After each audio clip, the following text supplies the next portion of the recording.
Okay, we are live, so just give me 1 second. This is this, weird. this is the first time I'm doing this interview in itself. It's so much. It's so much work. It seems Okay, like the cool. program. Yeah. Okay, we are. All right. Let me go to the group real quick. Um, cool, cool. Let me post it on my page first.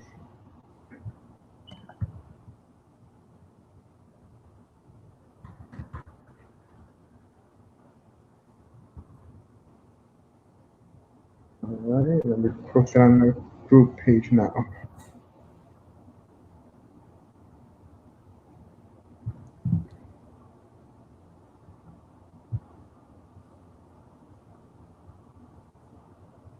Oh, Katisha is on. What's up, my sister?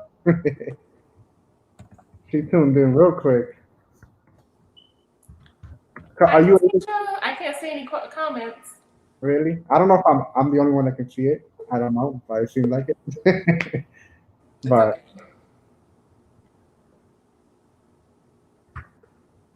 all right, and it is posted. Awesome.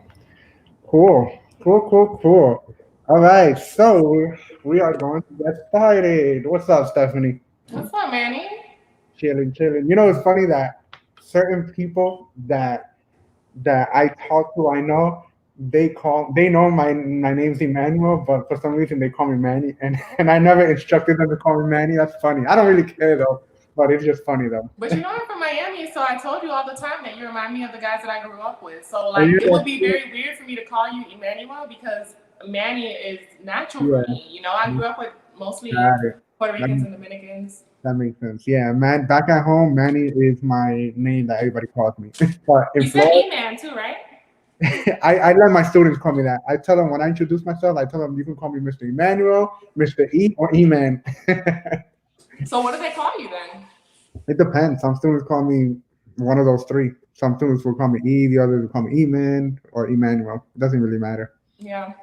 you know. Cool, cool. So yeah, so we're gonna get started. So got I don't know if Katisha's still on, but whoever will join or will post watch this video. So it's funny because you, Stephanie, is going to interview me on my own channel. Hilarious, right? Who does Yeah, that? I thought it was a good idea because this is such a passion for you, and I think it's very important for especially the Black community to know the financial literacy aspect of Christianity and like what the Bible says about how we're to handle our finances Yeah. and things like that. And I think you're a great example for that from building it from the ground up. So Awesome. Awesome. Yeah. So with that being said, yes, Katisha, you're there. I'm glad you tuned in. So yes, so we're gonna get started. The floor is yours. I don't know what questions you're gonna ask, which makes it even more fun. So go ahead. The floor is yours. okay, so I wanted you to tell your audience what sparked your desire to pay off your debt. Like, tell me your story about how you got started. Like, what was the thing that what you saw and you were like, wow, like, was it Dave Ramsey? Because I know you're a big Dave Ramsey fan. So I'm gonna go back to 2012. A few of my close friends from the church I used to go to back in Jersey, they found out about Dave Ramsey, and then they told me about him, and then I started listening to him, and I did a little bit of the Financial Peace University class, but during that time, like I loved it, what he was teaching and this and that. But I think during that time, I was living in a crisis in my life because my father had recently died. So I had too much going on that, I never really went full through, all the way with that method and what he was teaching. So it was never really there. I hear snippets of that, but it wasn't until I moved to Miami 3 years ago. For those who are watching now or in the future, I am from Miami, not from Florida. All right. Some of y'all will get it. Yes, I'm from Miami Dade County. Yes. So before we got married, my wife Kiana, before we got married, we were talking about that and future and Yeah. weddings and stuff like that. But I was already kind of like on the plan on my own. But as soon as we got married, we already had, well, before we got married, we had conversations already of how we're gonna do things, That's or at good. least how we think we were gonna do things, you know. Yeah.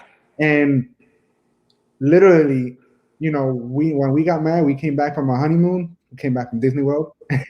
We started our marriage with the thought of mind of paying off debt, you know, and it was crazy because I'm thinking, I'm like, wow, okay, it's not only my debt now. Now that I'm married to her, it's her debt. Yeah.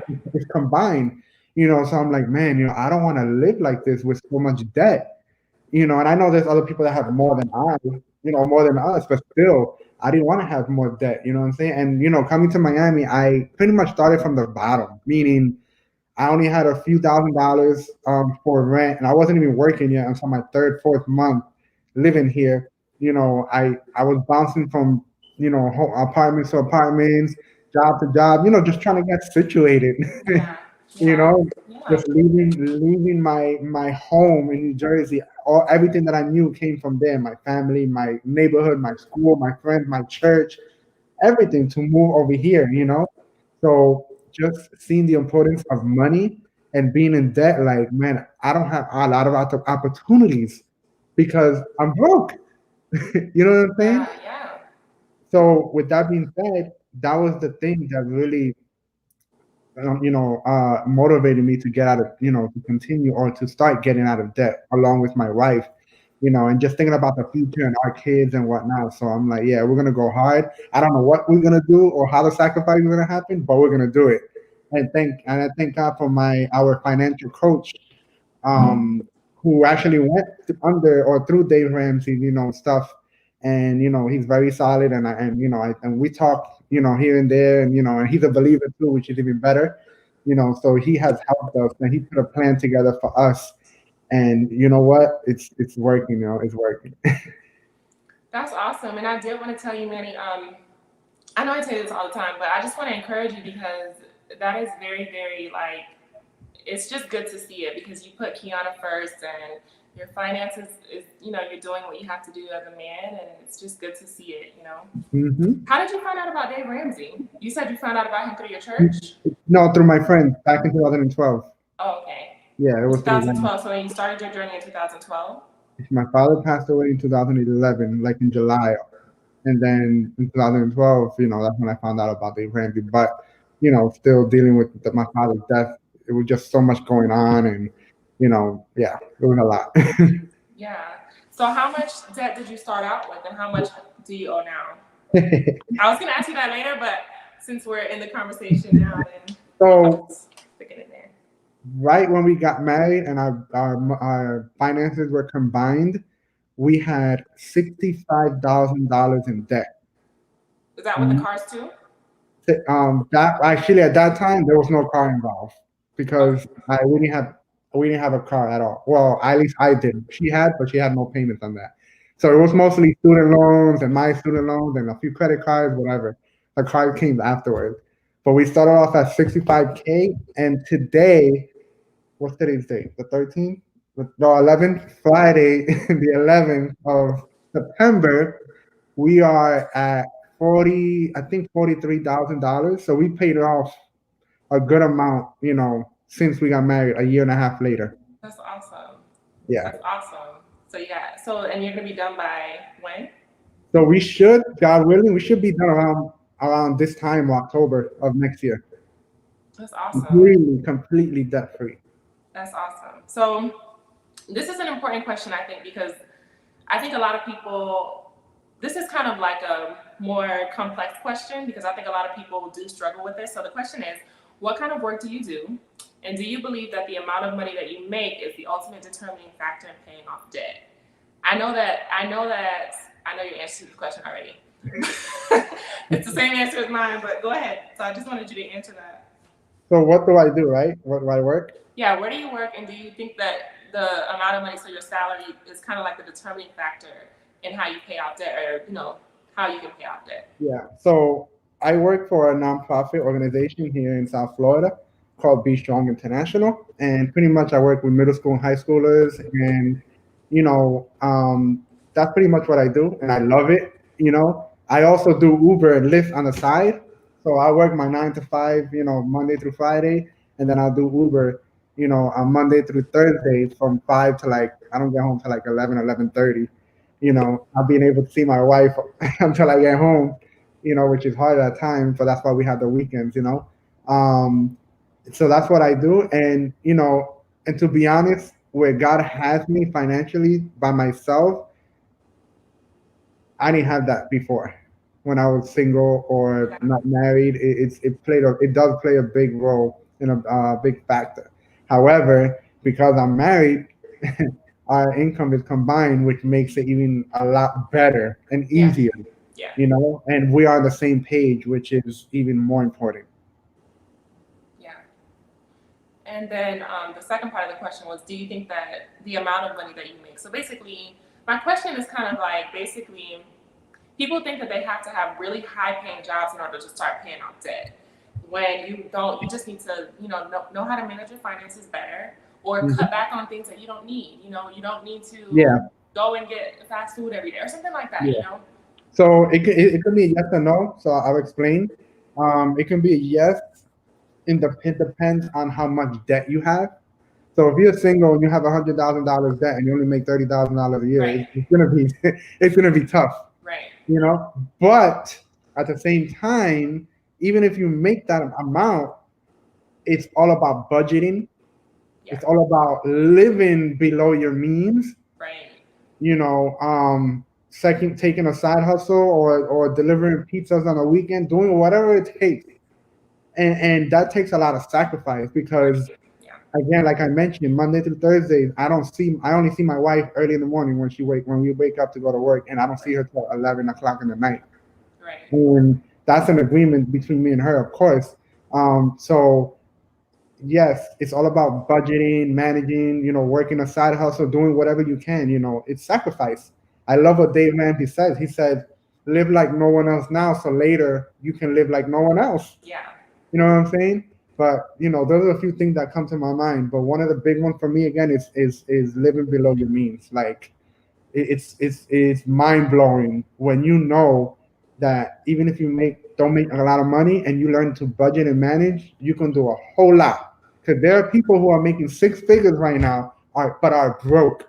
Yeah. Why? Because just because they're making six figures, they Right. think that, oh, I'm gonna buy all the expensive things. I'm gonna buy the expensive house and the expensive car, and then they broke.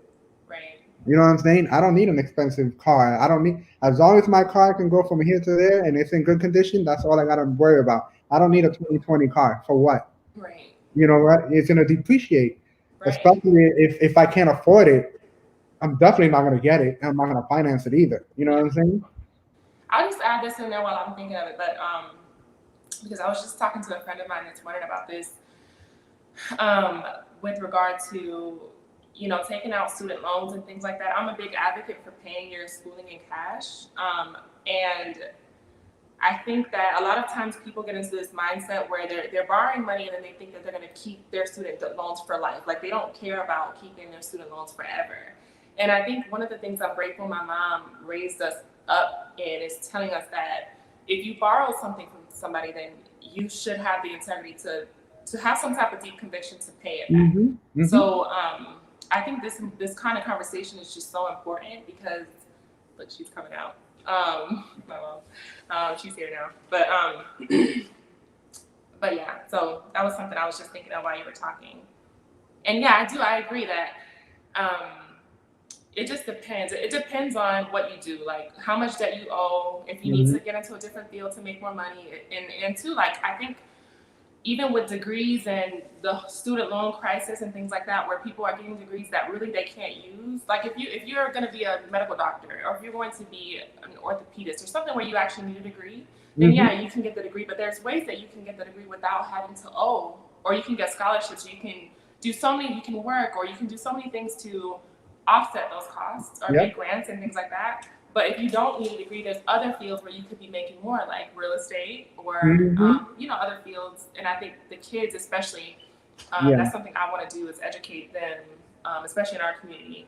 In the future. It's funny that you mentioned about scholarship because, and again, this all comes with sacrifice and hard work. And we, as humans, we just tend to make excuses.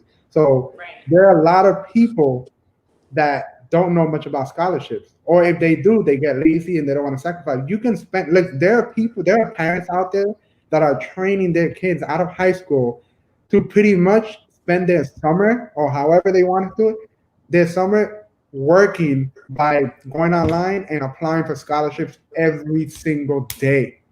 Right. And you'll be surprised how many Yeah. students enter college with no debt because of that. I used to get them like when I was in school. I used to write like essays, and it would be like academic competitiveness grants and all. It's just so many out there, and people either I know they know that it's out there. I think it might just be being lazy and not being researching it, or just not wanting to write a good quality essay or something like that. It's just such Yeah. a small token that you can do to get money, and people they give out money, like, if you're wealthy and you want to create a grant, or if you want to create a scholarship fund, there's so many opportunities, especially for even Black minority students Oh yeah. or Hispanic students to get into those avenues. So I Yeah, think that's important to know. This is a question that Katisha mentioned about starting I at a can't hear you. community. You kind of broke up a little bit. Can you hear me now? Can you hear me now? Can you hear me now? You can't hear me? Stephanie?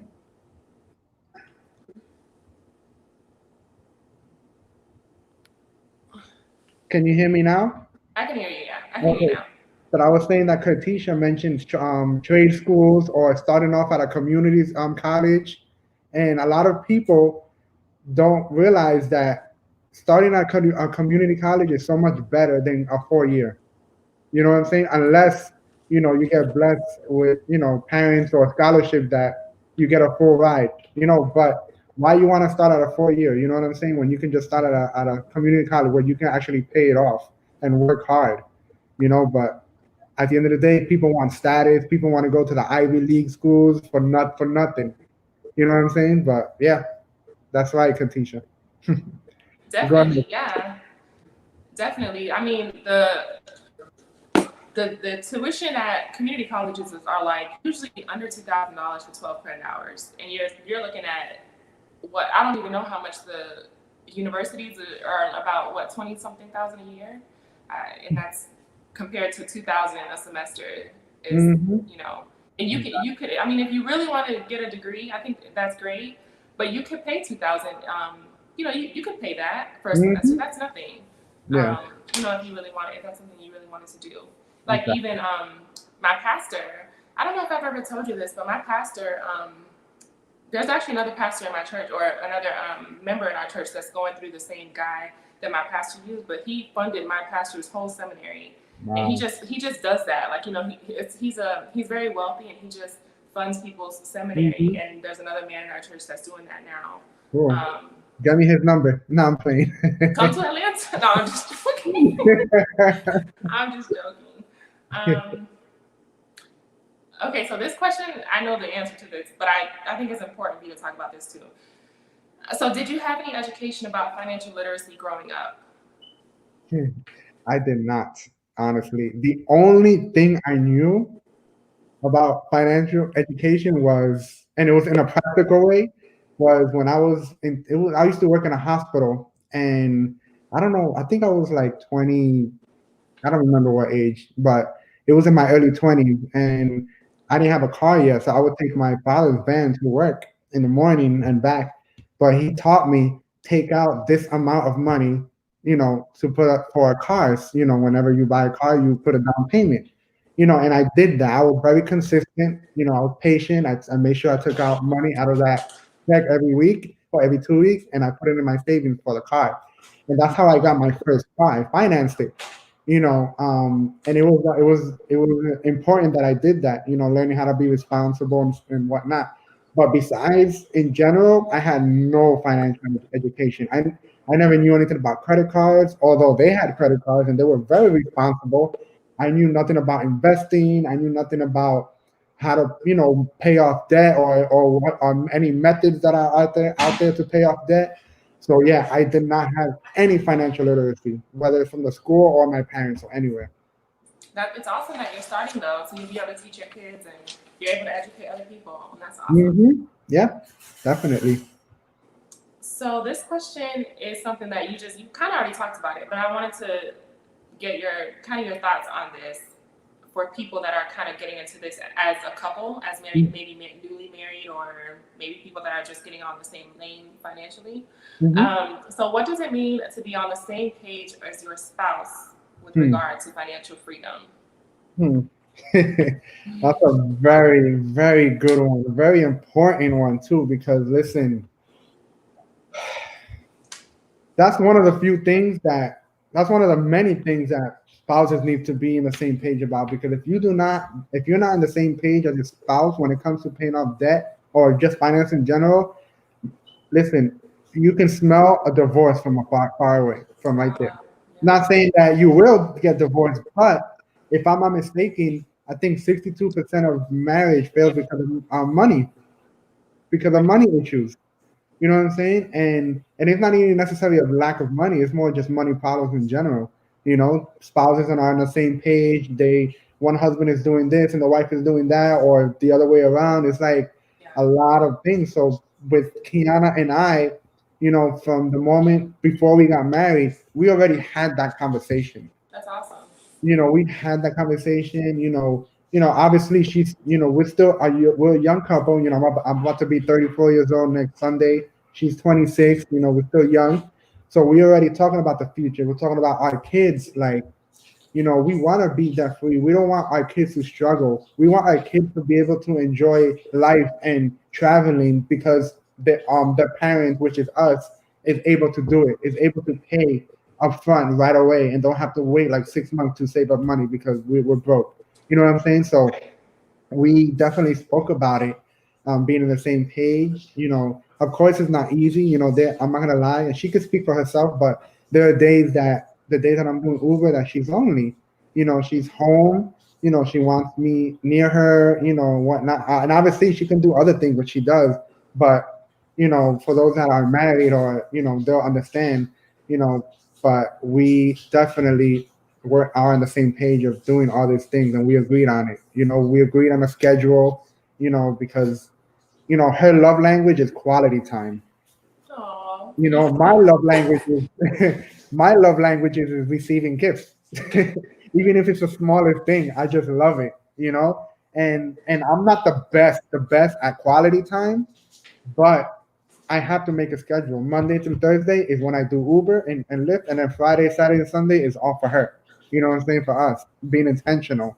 You know, so we make sure we have these things in place and for us to be on the same page because we have a goal in mind. And our final goal is not getting out of debt. That's just one small goal. You know what I'm saying? And at the end of the day, we know our why. There's a lot of reasons why we want to get out of debt. You know, we want to own a home one day. You know, we want to make sure our kids don't have to struggle like us, like our parents didn't want us to struggle like them, and you know, back and back. You know, we want to make sure that our kids, if they go to college, we have the money for them. They don't have to go through it. You know what I'm saying? So there's so many reasons why we want to be debt free, or we want to be debt free, but we are on the same page together. We talk about it all the time. We make sure we budget. You know, I show her everything. You know, now I'm not overly like watching her and oh no, you can't buy that because no, like you know, Yeah. I make sure she gets her nails done and her eyebrows or whatever it is. You know, she does that, but that's all in the budget as well. You know, we communicate pretty much. And a lot of people may see that, oh man, there's no freedom there.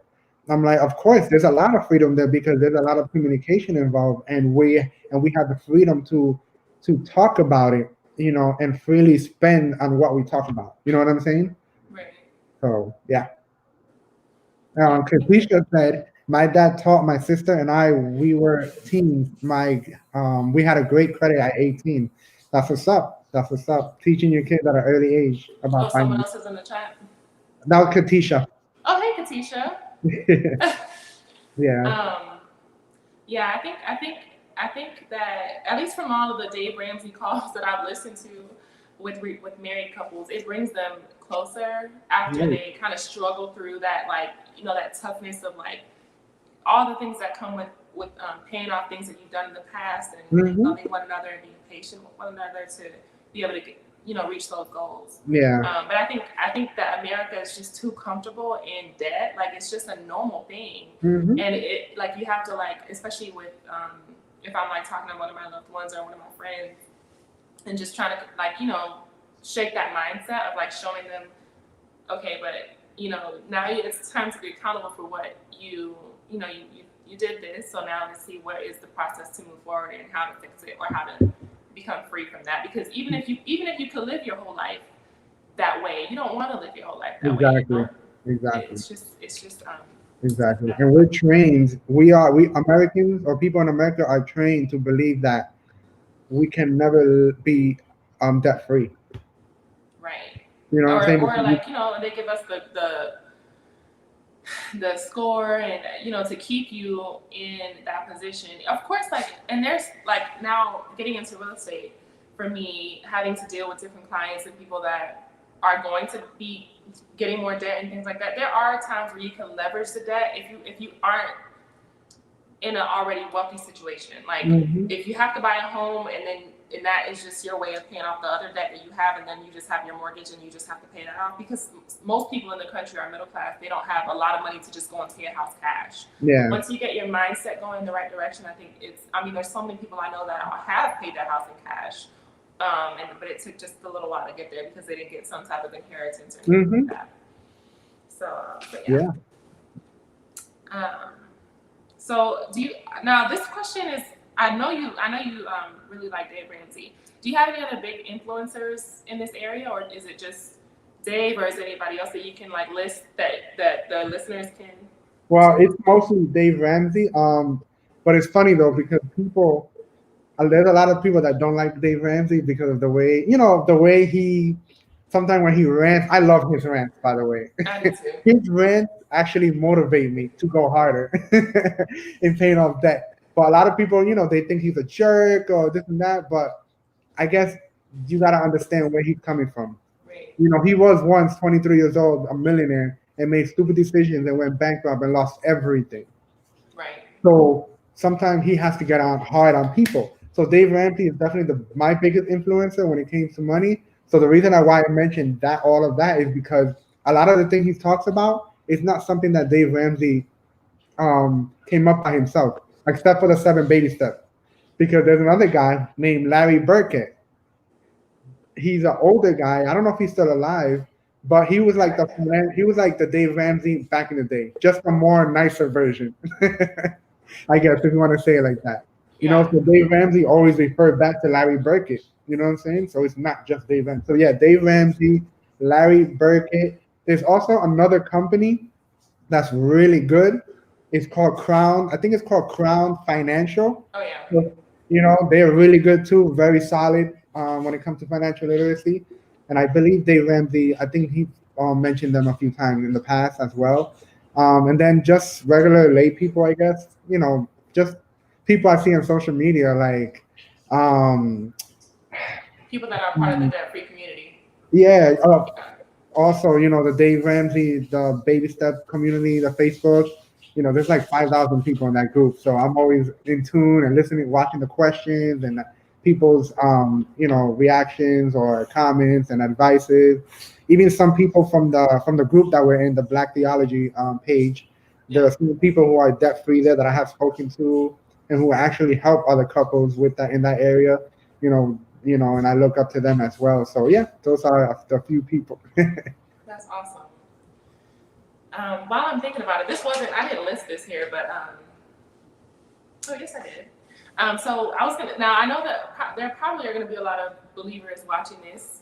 So I wanted to ask you, what does Christian giving look like to you? I know that a lot of people like to kind of say, tithing is this and tithing is that, but it doesn't negate the fact that we are to give with a cheerful heart, and we should want to give toward gospel missions, and we should want to give as much as we can, and live below our means so that we can live and further that mission. So what do you have to say about tithing and giving? I know that's a little bit of heat. So let me start off by saying this, which people will disagree and people will agree, because that's natural. When it comes to giving, I do not believe that we are mandated to give a 10% to the church. Right. Yeah. I believe that's that was the law, and then there's context to it in Malachi and all that stuff, which we're not getting into that, But as believers, or as a believer, I definitely do believe in giving, and I believe that we should give, not as a mandate. At first of all, God saved us. You know what I'm saying? He sent His Son on the cross to die for our sins. Proof. He came to die on the cross for us, right? And one of the ways that we can honor God and honor His people, or just people in general, is by giving. Right. And I'm talking about financially. We're talking about financially in this moment right now. Obviously, we can talk about giving and different things, but financially, especially if you are at a local church, the Right. church does not run free. You know what I'm saying? Right. The light bill, the water, Salaries for the pastors. the rent, salaries for the pastor, even bivocational. Like, there's so many things to it, But if I'm part of a church, I want to freely give whatever the Lord puts in my heart. Right. It doesn't. It could be 10%. It could be more than that. It could be a little bit less. As long as that we are giving, that's a good thing to do. And I'm gonna be honest with you, and now that we're mentioning about giving, right now we're not. My wife and I are not part, or are not members of any church at the moment. But most likely we will soon, hopefully. And we had a conversation the other day, and I was like, babe, you know what? I was thinking that since we're not part of a church right now, we haven't really been giving anywhere. And we don't have to necessarily be a member to give. We can just give freely to any church, any ministry, But I came up with an idea, and I was like, you know what? Since we're not members of any church right now, why not use our giving money to bless someone else Yeah. that we know that may need it? You know what I'm saying? Somebody that's struggling that we can find out that need it. You know what I'm saying? Like, for example, and this is not even to brag, we just to show, how to be a generous giver. My wife's cousin, shout out to her if she ever sees this video, but she's a young college girl from living here in Miami, but she goes to FAMU, you know, and she starting her own little business, and she's 22 years old, and she's learning this and that, and we had a conversation the other day because she was supposed to kick off her business not so long ago, but there was some setbacks or whatever. And then I had to ask her how much, do you need to spend on something specific, and she told me the amount, and I told her I got you. That was last week, and I told her I got you. But little did she know that I doubled the amount. She wasn't waiting for that part. So we were able to do that. We blessed somebody that actually needed it. You know what I'm saying? So at this moment, that's an example of us when it comes to giving. We're praying, we're seeing, asking who's in need, not just anybody, but we're using wisdom, and discernment, and see who may be in need. Or if we just feel like giving it to, you know, somebody that we know that has a kid, and their family, hey, here's like this amount of money, go, buy us something for your child, or I don't know, buy whatever. That's how we do it. That's when it comes to giving, that's what we do. Yeah, I think honestly, like I've noticed that at least definitely, it's just been a thread in my life that if I pray for, like in the morning, if I pray that the Lord would like allow for me to share his the gospel with someone, or Hmm. be able to bless someone or something like that, or just something where someone can come to know him. It's the weirdest thing, but like if now this I think this only happens when you're when you're really aware, like when you're in tune with what the Lord wants you to do, and Hmm. like when you are not in having some type of unrepentant sin or something that's going on inside of you where you can't see clearly. But the Lord will bring people, like He will bring them to you to be able to bless them. And oh, Yeah. hey, Katisha. Oh, I see the messages now. I finally see them. Well, Hey, Katisha. I actually found a way I could put it on the screen. Oh yeah, I see it now. But yeah, he'll bring people, and they'll just randomly come up to you, and then you'll be able to bless them in that way, and or share the gospel, or Yeah. financially, or whatever the case may be. Yeah. And listen, let me tell you that I was stingy for a long time. And that was finances in the area where I do not trust God. I always had fears of like taking my money and like, man, I don't have enough money or this. Like, I always feared. Like back when I was in my other church in New Jersey, like I gave, but it was barely, because I was stingy and I was like, I don't want to let go of my money, and I didn't trust God, Yeah. But it took me a while for me to learn how to be a generous giver, and I'm still learning now, but I'm a lot better than before. And one of the mindset a lot of people have and that I had before is that I don't make a lot of money, so I can't give a lot to people that need it. You don't need to give a lot. You know what I'm saying? Even if it's like $10, you don't know what that $10 can do to somebody at that moment. You know Yeah. what I'm saying? You just start off small so that later on, whenever you have the money to give, boom. You know what I'm saying? Imagine you sitting at a restaurant and you have money, right? And you are about to tip the girl or the waiter or the waitress, right?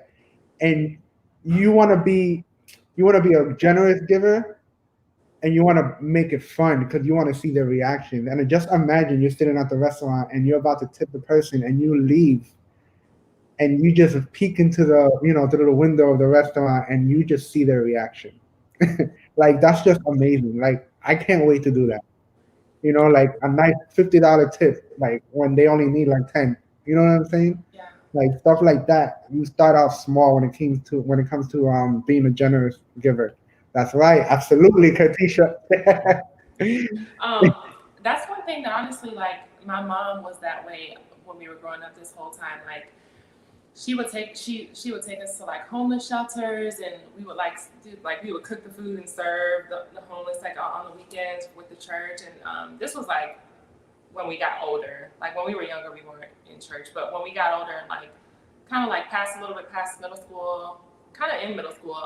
But my mom was always that type of person. Like she's always been very like giving, and like she does mission trips, and she just like she's such a like giver. So and too, it is like very much so something that I see in myself, where the friends that I want are the people that are the most selfless. Like they're just very attractive. Like I want to be around them. I want to be that way.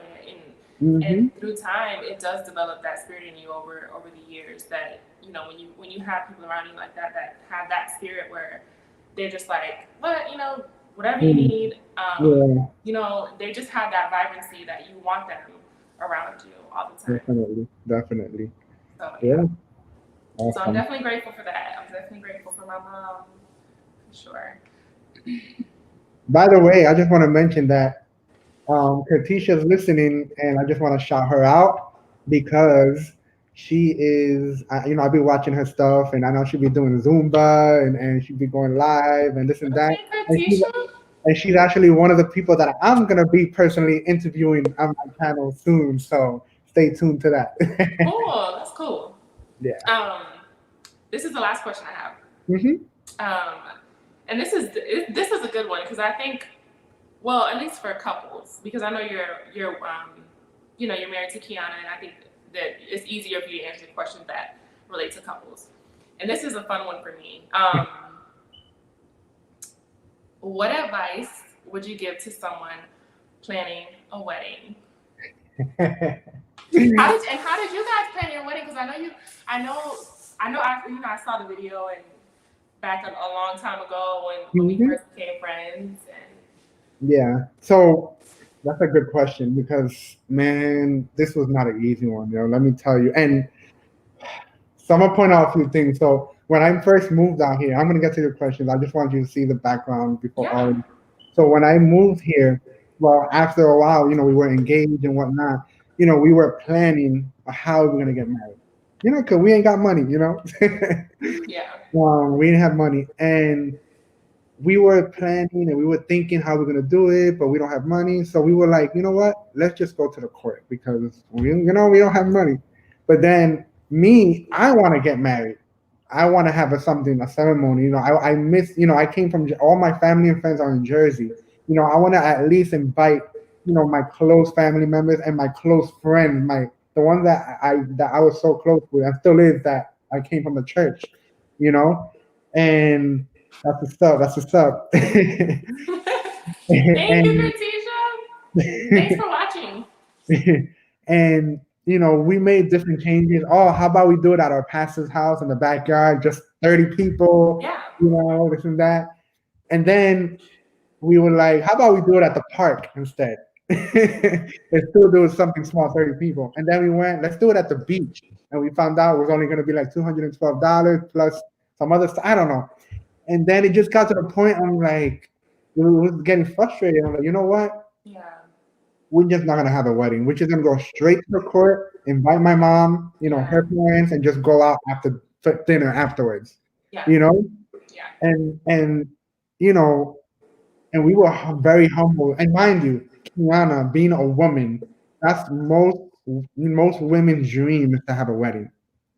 Well, Kiana was not looking forward to have a wedding. because it's I mean, it is expensive. I was the one that was like, I want to do all this, but she was like, I don't really, So that was the thing. Now, a couple of months before December 29 of 2018, she got a phone call from, I'm not going to mention who, but she got a phone call from somebody from Atlanta, by the way. Okay. From Atlanta, and just, talking to her, because Kiana is very loved by her family and by the person that called her and by many different people. I don't know if you know, but when Kiana was in her early 20s, she used to be a pageant queen. Oh yeah, she told me. Yeah, she used to do that in Florida, and she used to travel to different schools, mentoring and talking to the young ladies, teenage girls, and whatnot. So she, a lot of people loved on her and whatever. So the lady that called her pretty much, I don't know, I wasn't on the phone call, but long story short, she pretty much blessed us with the wedding, along with my mother-in-law and maybe a few friends and whatnot. So they rented an Airbnb home in Plantation, Florida. Beautiful big home. And we had the wedding in the backyard, a big backyard, a rustic type wedding. And guess how much Kiana and I paid for everything? How much was it? The only thing that we paid was her dress, and it was like $300 something. That's awesome. We did not pay anything else. That's awesome. Not even from the honeymoon. That is amazing. It was paid off too. That's great though. But you didn't have caterers, right? Say that again? You didn't have any caterers, right? No. We actually we catered. I don't know if it was Dominican and Haitian food. I think it was Dominican and Haitian food, but everything was set up. Jaden saying hi. What's up, Jaden? Everything. I think it was Dominican and Dominican and Haitian food. But we also had some family friends on her side that they were our own personal chef, to some degree as well. So there was, like her best friend was a photographer, another good friend was a videographer. Like God really blessed us, That's awesome. Now this doesn't happen for everybody. So for those that are not in that situation, I tell people, listen, the average wedding should be at least like $10,000 at least 10,000. And that may seem a lot, but if you really think about it, people are spending like 25, 30 G's for a wedding, and they don't have for the venue. Exactly, for the venue. They don't have money for it, and it's not like, and good luck if you are if you don't have traditional parents, where the father pays the wedding for the daughter. You know what I'm saying? Like, if you don't have that, then you're gonna find a way. Right. But at least $10,000. I mean, there's people that's done it for $5,000. You know what I'm saying? At the end of the day, I just don't believe. Now, again, I'm not attacking nobody. If you want to do it that way, go ahead. But I just don't believe in getting in debt for a wedding. As beautiful it may be, and the memories, because I know people bring that, oh, it's just a one-day thing, and the memory, this and that, and I get it. Trust me, because I wanted one, and I have pictures and videos. But at the end of the day, like, you can save that money for a down payment of the house. or you can or pay off debt when it comes to that.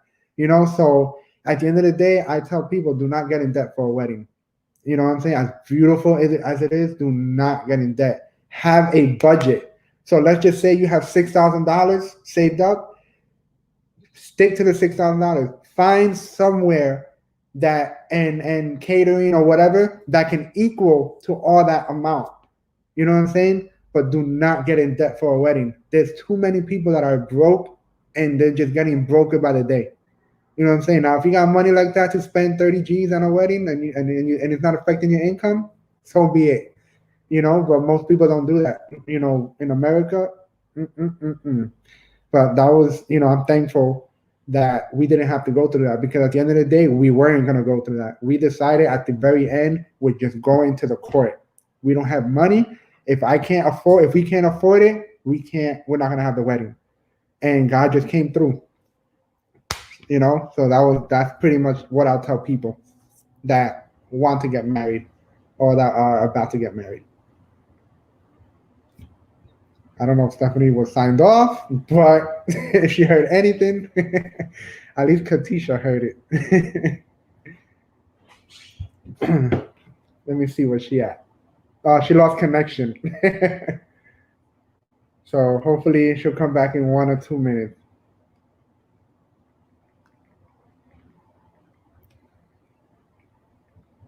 So yeah, I'll interview myself, or maybe Katisha can continue interviewing me, or she can continue. But yeah, guys, debt, man. I know that a lot of times you guys say good debt, bad debt. No, she's back. Let me enter. All right, you're back. Yeah, I had a call coming through, and I didn't know how to take it off without. It's okay. It's okay. What was the last thing you heard? I heard you. I heard everything you said. I was sitting here and I Okay, thought you could still see me, but you couldn't see got me. it. Yeah, cool. So Cool. Yeah, that's pretty much what I'll tell the couples. Make sure if you're gonna have a wedding, make sure you have the money for it or save up for it, but don't get in debt for the wedding. yeah, I wanted to add to that though. That, I just well, not recently, but last year, end of last year, I was helping a friend just brainstorm ideas about her wedding. And if you're listening and you want more like ideas to budget and things like that, number one, state parks. You can do your wedding. You can do a wedding at a state park for free. I think for free. You'll have to pay for the catering, but if you like, say if you have a smaller wedding and you have someone that is willing to cater for you, or there. I remember one of my colleagues said that she had a wedding at the one of the schools in where we work. The cafeteria ladies, they came out and like cooked all the food for them and stuff like that. So unless you just wanted to do like a reception or something like that. Also, beach weddings are super cheap. There's one girl that I saw on Pinterest. She said they did the whole wedding for $900. Like she just went out and got a couple candles from TJ Maxx and put them in the sand, and her family was having their family vacation, and they Yeah. just ended up doing the wedding in the back on the beach because the family was already there. There's Mhm. just so many different things that you can save money Yeah. on, but I think that it's important not to go if you can help it, or if that's something that you want to do. I mean, it's your choices, but I think that it's important to think about the stress that's going to come after that if you're in debt already, just for a wedding. It's Mhm. you're just in debt for a Yeah. wedding. You're starting off the marriage that way. Exactly. It can just be very stressful when, like you said before, finances are a big issue of why a lot of people get divorces. Exactly. Because think about it. When I told you before that we started off debt at $65,000, and imagine we got into more debt of $30,000 for a wedding. Right. The delay of coming out of debt. It would not be next year. It will be probably the year after, or who knows. You know what I'm saying? Yeah. So it's very important. And you know what's crazy though? For our wedding, we put work into it. Meaning, the night before the wedding, we stayed at the crib, the Airbnb. The delivery guy came for the chairs and the tables, and it was kind of like drizzling. We were working, my wife and I and the other people. We were working our butt off preparing the wedding for our own wedding. You know what I'm saying? We were putting the tables up, we were putting the chairs, That's gonna everything. put Like, something on the we were putting work for our wedding, and it was Yeah. so worth it. It was beautiful. It was definitely worth it. Yeah, the ones that I've seen on Pinterest, when you like if you just search like state park wedding, they're beautiful. I mean, like they are like there's so many different parks here in Georgia that I know of because my friend she's we're in Georgia, so we were looking at all these different ones in Georgia, and I mean there's parks with waterfalls you can get. It's just beautiful when you see the pictures, and then after that they just get a little catering, and then because it's just for one day, and like really. You're in it for the marriage and not the one day. And number one, it's probably, and if you're doing something that big and spectacular, you don't want to be stressed out. And typically that's what happens when you just think about the budget that you spend. That's just not something that you want to be thinking about when you're at the altar. And the day goes by fast. Right. Like that's it. We're married. What the heck? What now? I know, and I think the intimacy of just doing something small where people that really matter to you, maybe extended friends, maybe, but as the list gets larger, the amount goes up that you're spending. So I think it's important to think about that and really stick to what because this is your marriage, this is your wedding. Don't take the opinions of everyone else and say, this is. At the end of the day, it's going to be you and your spouse that has to deal with the financial burden. And so I don't know if I know that this is a big thing that a lot of couples start off with in their marriage. So yeah. So one of the I guess I tell you whenever when I see newlyweds or people who are about to get married, I tell them, listen, if you're in debt, the biggest wedding gift you can give each other is start off your marriage by being on a debt-free journey. Yeah. You're gonna thank me later when you're debt-free. It only takes like a year or two, and it's just a sacrifice for that little bit of time, depending on how much people have racked up in debt. Yeah, exactly. And then it's like, but I mean, for you guys, it's easy because you guys are very open and like loving and are really in a godly marriage to where it's not hard for you guys to to not be like it's your money together. So now you have joined into this union where it's not like this is your debt and this is my debt. Like it's the debt that we have to pay together. We agreed to or we talked about what you guys talk about, but there's always a solution. There's always a silver lining, and there's always a light at the end of the tunnel. Exactly. So true. So if whoever's listening or will listen later on, and my YouTube channel, there's actually my wedding video. It's not even long, literally. It's only like 20 minutes long, I think. And there's another video of a overview, like with music in the background. It's like 5 minutes long. So you can go ahead and click on that video to watch it, and get inspired and maybe get some tissues for your tears. Right, exactly. I was just going to say that. You're going to be crying. Yeah. But yeah, so I wanted to keep it short. I could ask you so many more questions, but I wanted to keep it as short as possible. Yeah.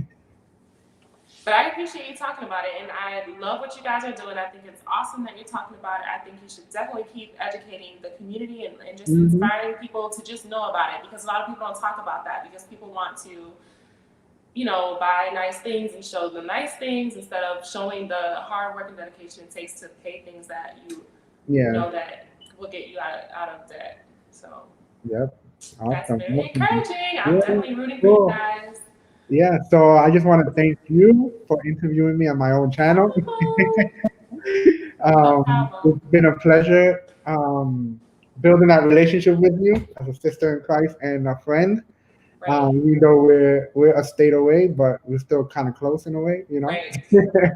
Also, if I can sing, I would, but if I sing, you're gonna not be my friend no more. But I just want to wish you a happy birthday. Thank you, Manny.